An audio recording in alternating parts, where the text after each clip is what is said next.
Bonjour et bienvenue sur l'espace dédié au site mécaniqueuniverselle.net, le site qui essaie de démontrer que l'humanité a un sens, une orientation, une finalité. Elle évolue vers son ultime perfection. Alors, je vous renvoie à la lecture du site pour comprendre de quelle perfection il s'agit. En tout cas, ça a un lien avec l'extase, l'éveil, peu importe comment on appelle cet état subliminal. Alors je vais reprendre ce travail d'écoute et de commentaires atypiques sur le Ainsi parlait Zarathustra de Nietzsche. Alors c'est une écoute sur le site Littérature Audio et j'en suis au prologue. Donc au tout début.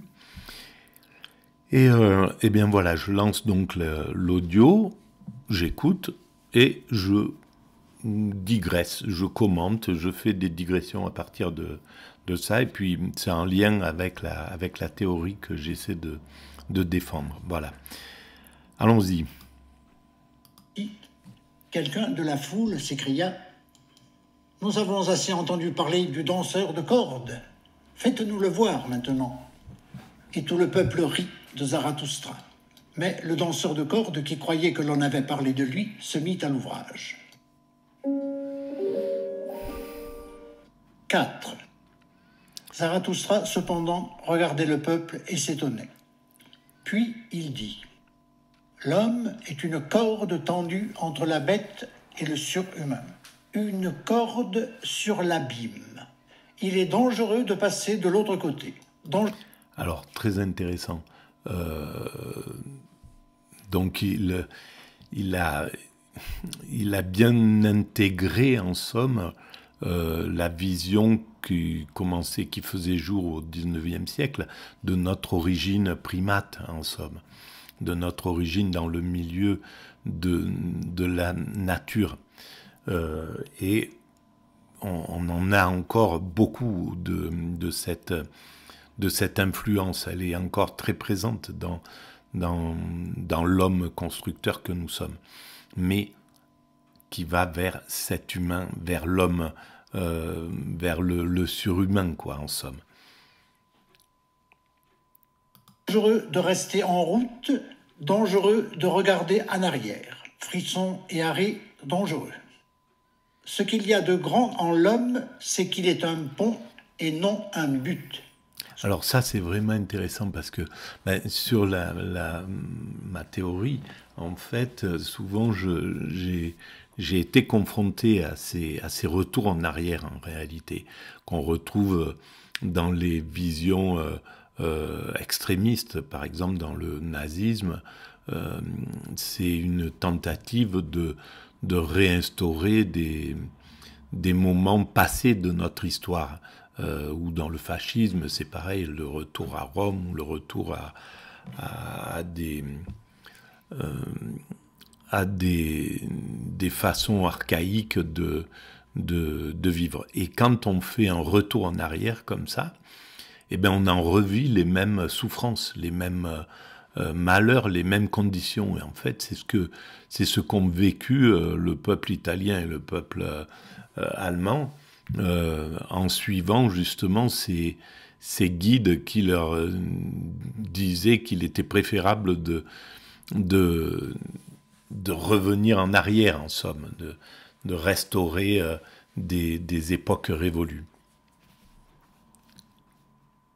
Ce que l'on peut aimer en l'homme, c'est qu'il est un passage et un déclin. J'aime ceux qui ne savent vivre autrement que pour disparaître, car ils passent au-delà. Donc on est l'homme constructeur, en fait, l'homme entre la bête et le surhomme, c'est un passage, c'est celui qui transforme, et c'est exactement ce que dit la mécanique universelle, en fait, ma réflexion. L'homme constructeur, c'est celui qui construit l'état de perfection dans lequel nos futurs descendants pourront s'établir, vivre. Et donc, en fait, l'homme aura disparu. Il est une transmission en réalité. Dans cette, nous sommes une transmission, mais notre rôle est majeur. Le rôle des hommes actuels, par exemple, pour l'humanité future, elle est fondamentale, comme les hommes passés, précédents, étaient fondamentaux pour ce que nous sommes. J'aime les grands contempteurs parce qu'ils sont les grands adorateurs, les flèches du désir vers l'autre rive. J'aime ceux qui ne cherchent pas derrière les étoiles une raison pour périr ou pour s'offrir en sacrifice, mais ceux qui se sacrifient à la terre pour qu'un jour la terre appartienne aux surhumains. Voilà, alors ce sacrifice, c'est le cas de Nietzsche, mais c'est le cas de chaque être humain en réalité. Parce qu'on donne toute notre existence à cette aventure de l'évolution de l'humanité. On arrive sur cette planète, on est projeté dans la vie, on vit l'espace de notre existence, brève ou longue, peu importe, tout est déjà déterminé selon moi. Et on donne tout ce que nous sommes. En somme, on se sacrifie.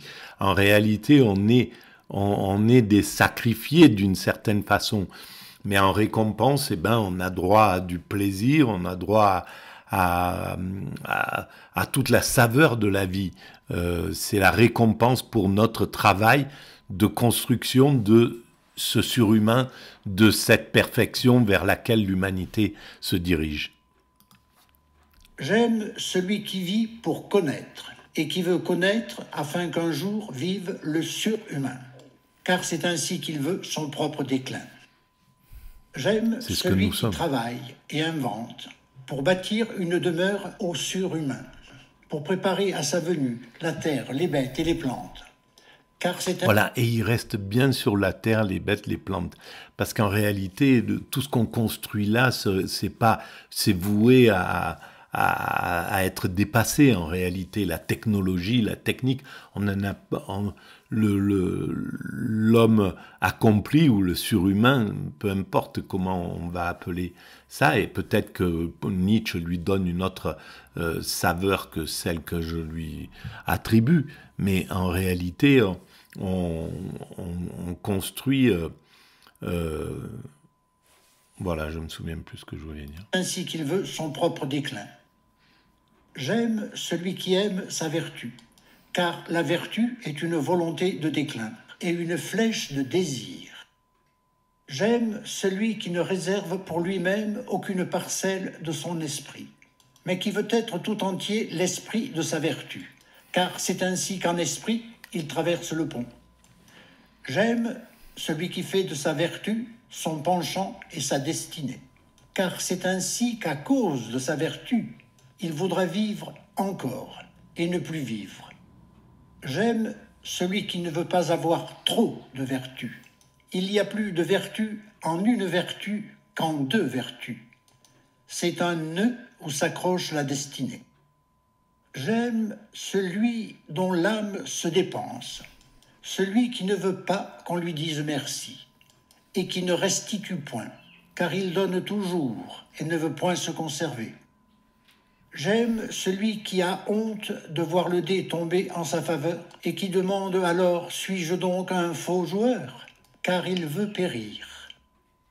J'aime celui qui jette des paroles d'or au-devant de ses œuvres et qui tient toujours plus qu'il ne promet, car il veut son déclin. J'aime celui qui justifie ceux de l'avenir et qui délivre ceux du passé, car il veut que ceux d'aujourd'hui le fassent périr. J'aime celui qui châtie son Dieu, parce qu'il aime son Dieu, car il faut que la colère de son Dieu le fasse périr.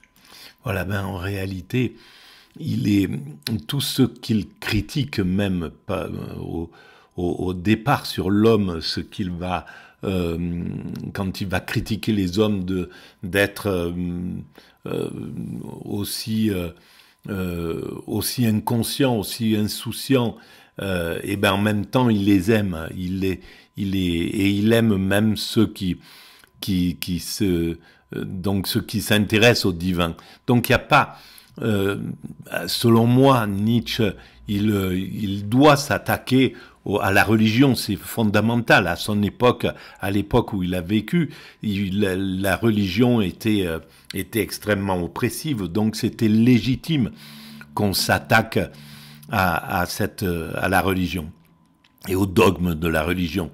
C'est ce qu'ont fait, par exemple, c'est ce qu'ont fait les Proudhon, c'est ce qu'ont fait Marx, c'est ce qu'ont fait Élisée Reclus, etc.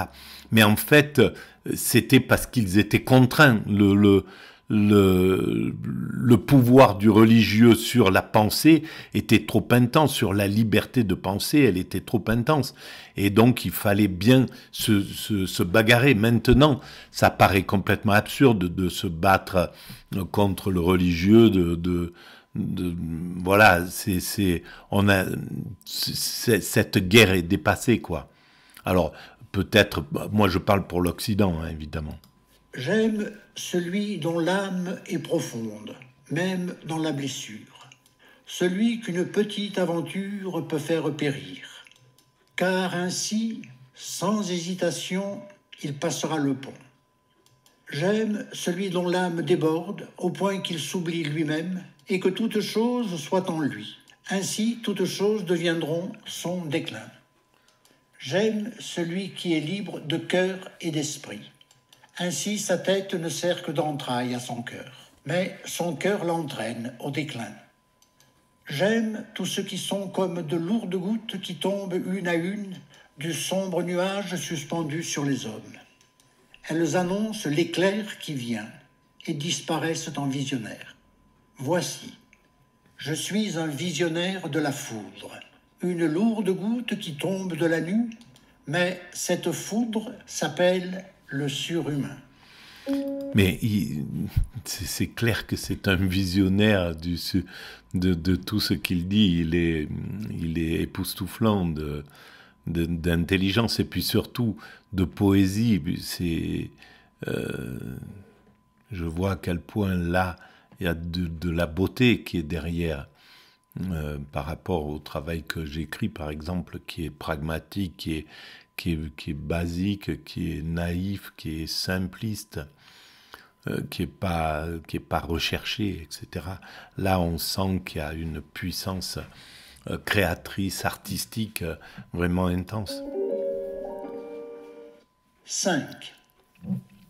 Quand Zarathustra eut dit ces mots, il considéra de nouveau le peuple et se tut.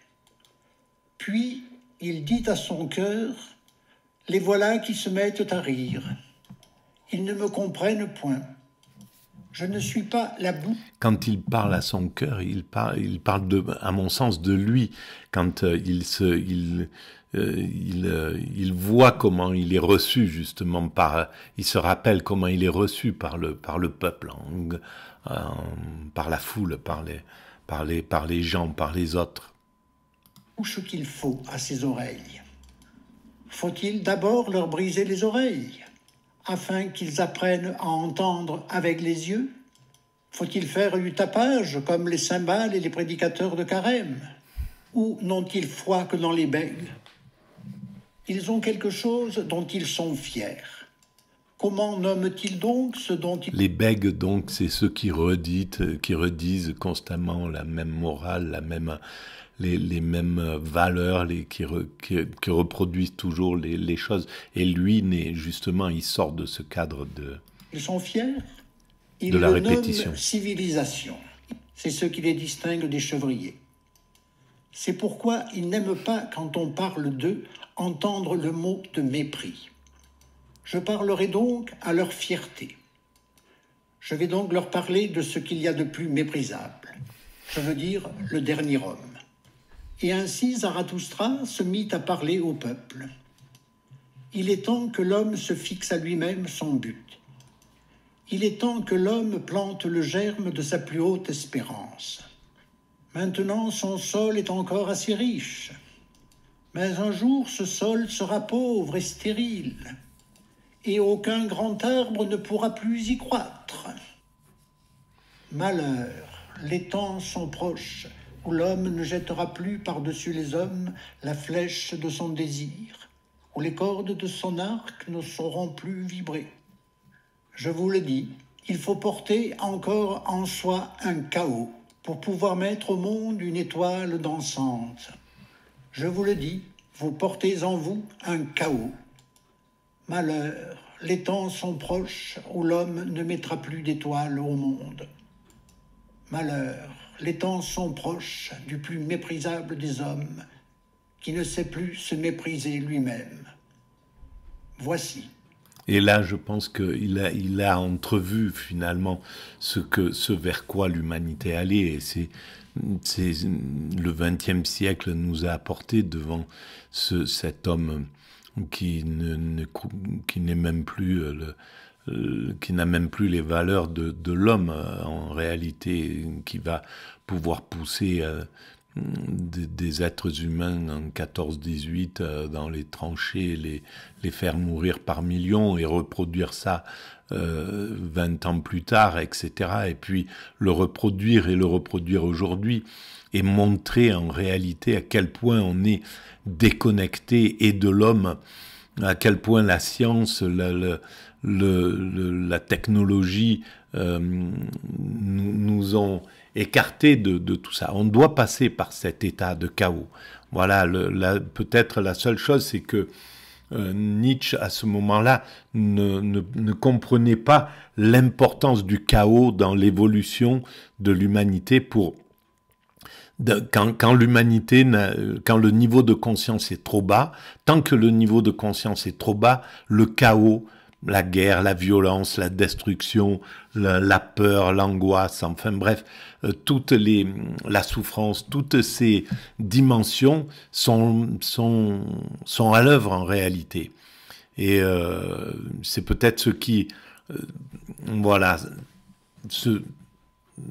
il le voit comme quelque chose de négatif, alors que malheureusement, puisque c'est ainsi, c'est la façon d'évoluer de l'humanité. Amour, le dernier homme, création, désir, étoile, qu'est cela? C'est nous en demande somme. Le dernier homme, et il cligne de l'œil. La terre sera devenue alors plus petite, et sur elle sautillera le dernier homme qui rapetisse tout. Sa race est indestructible, comme celle du puceron. Le dernier homme vit le plus longtemps. Nous avons inventé le bonheur, disent les derniers hommes, et ils clignent de l'œil. Ils ont abandonné les contrées où il était dur de vivre, car on a besoin de chaleur. On aime encore son voisin et on se frotte à lui. C'est le luxe, car en on fait. a besoin de chaleur. C'est ce dernier homme, c'est celui qui ne veut plus lutter, qui est sur le côté du plaisir, du désir, du plaisir, mais là où on se retrouve avec cette forme de progrès qui a son sens dans l'évolution, évidemment. Tomber malade et être méfiant passe chez eux pour un péché. On s'avance prudemment. Bien fou qui trébuche encore sur les pierres et sur les hommes. Un peu de poison de ci, de là pour se procurer des rêves agréables. Et beaucoup de poison, enfin, pour mourir agréablement. On travaille encore, car le travail est une distraction. Mais on veille à ce que la distraction ne débilite point. On ne devient plus ni pauvre ni riche. Ce sont deux choses trop pénibles. Qui voudrait encore gouverner? Qui voudrait obéir encore? Ce sont deux choses trop pénibles. Point de berger et un seul troupeau. Chacun veut la même chose, tous sont égaux. Qui a d'autres sentiments va de son plein gré dans la maison des fous. Autrefois, tout le monde était fou, disent ceux qui sont les plus fins, et ils clignent de l'œil. On est prudent et on sait tout ce qui est arrivé. C'est ainsi que l'on peut railler sans fin. On se dispute encore, mais on se réconcilie bientôt, car on ne veut pas se gâter l'estomac.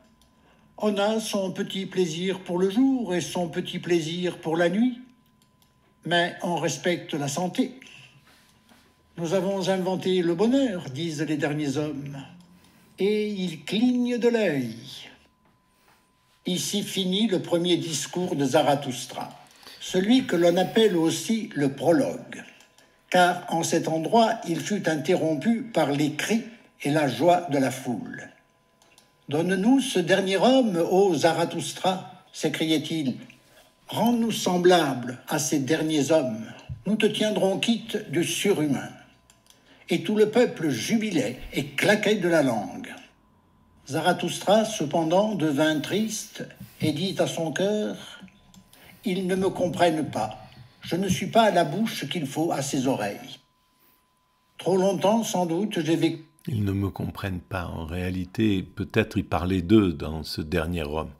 Et il n'est pas compris, effectivement. Dans les montagnes, et j'ai trop écouté les ruisseaux et les arbres. Je leur parle maintenant comme à des chevriers. Placide et mon âme est lumineuse comme la montagne au matin, mais ils me tiennent pour un cœur froid et un bouffon aux railleries sinistres. Et les voilà qui me regardent et qui rient, et tandis qu'ils rient, ils me haïssent encore. Il y a de la glace dans leur rire. 6. Mais alors, il advint quelque chose qui fit taire toutes les bouches et qui fixa tous les regards. Le peuple, c'est quelque chose dont il faut aussi analyser le peuple. Je l'ai peut-être pas suffisamment fait sur la mécanique universelle.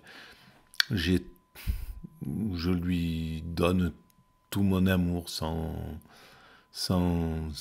réflexion, mais tout simplement parce que je m'en suis isolé pour pas en subir les affres parfois, justement, de la vie ordinaire, le peuple dans sa totalité, hein, riche, pauvre, voilà, dominant, dominé, etc., etc. Et il l'a regardé avec plus de profondeur. Car pendant ce temps, le danseur de cordes s'était mis à l'ouvrage. Il était sorti par une petite poterne et marchait sur la corde tendue entre deux tours, au-dessus de la place publique et de la foule. Comme il se trouvait juste à mi-chemin, la petite porte s'ouvrit encore une fois et un gars bariolé qui avait l'air d'un bouffon sauta dehors et suivit d'un pas rapide le premier. « En avant, boiteux !» cria son horrible voix. « En avant, paresseux, sournois, visage blême, que je ne te chatouille pas de mon talon. Que fais-tu là entre ces tours? C'est dans la tour que tu devrais être enfermé. Tu barres la route à un meilleur que toi. » Et à chaque mot, il s'approchait davantage. Mais quand il ne fut plus qu'à un pas du danseur de cordes, il advint cette chose terrible qui fit taire toutes les bouches et qui fixa tous les regards. Il poussa un cri diabolique et sauta par-dessus celui qui lui barrait la route. Mais celui-ci, en voyant la victoire de son rival, perdit la tête et la corde. Il jeta son balancier et, plus vite encore, s'élança dans l'abîme comme un tourbillon de bras et de jambes. La place publique et la foule ressemblaient à la mer quand la tempête s'élève. Tous s'enfuyaient en désordre et surtout à l'endroit où le corps allait s'abattre. Zarathustra, cependant, ne bougea pas et ce fut juste à côté de lui que tomba le corps, déchiré et brisé, mais vivant encore. Au bout d'un certain temps, la conscience revint au blessé et il vit Zarathustra agenouillé auprès de lui. « Que fais-tu là » dit-il enfin. « Je savais depuis longtemps que le diable me mettrait le pied en travers. Maintenant, il me traîne en enfer. Veux-tu l'en empêcher ?»« Sur mon honneur, ami, répondit Zarathustra, tout ce dont tu parles n'existe pas. Il n'y a ni diable, ni enfer. Ton âme... » En fait, le diable pour le danseur de cordes, c'est le compétiteur, celui qui le dépasse, qui prend le plus narcissique en somme, qui va prendre plus de lumière, qui va lui prendre sa lumière, etc. Et donc c'est là où on voit le diable. Sera morte plus vite encore que ton corps. Ne crains donc plus rien. L'homme leva les yeux avec défiance. Si tu dis vrai, répondit-il ensuite, je ne perds rien en perdant la vie. Je ne suis guère plus qu'une bête qu'on a fait danser avec des coups et de maigre nourriture. Non pas, dit Zarathustra. Tu as fait du danger ton métier. Il n'y a là rien de méprisable. Maintenant, ton métier te fait périr. C'est pourquoi je vais t'en tirer de mes mains. Quand Zarathustra eut dit cela, le moribond ne répondit plus. Mais il remua la main, comme s'il cherchait la main de Zarathustra pour le remercier. De lui avoir, le remercier de lui avoir, de l'avoir délivré d'une peur qui était présente justement à cette époque, le diable, l'enfer, etc. Le soir tombait et la place publique se voilait d'ombre. Alors la foule commença à se disperser, car la curiosité et la frayeur même se fatiguent. Zarathustra, assis par terre à côté du mort, était noyé dans ses pensées. Ainsi, il oubliait le temps. Mais enfin, la nuit vint et un vent froid passa sur le solitaire. Alors Zarathustra se leva et il dit à son cœur: en vérité, Zarathustra a fait une belle pêche aujourd'hui. Il n'a pas attrapé d'homme, mais un cadavre. Inquiétante est la vie humaine. Et de plus, toujours dénuée de sens. Un bouffon peut lui devenir fatal. Je vais arrêter là pour cette vidéo et on va reprendre avec un petit peu avant. Voilà, merci de votre écoute, à très bientôt.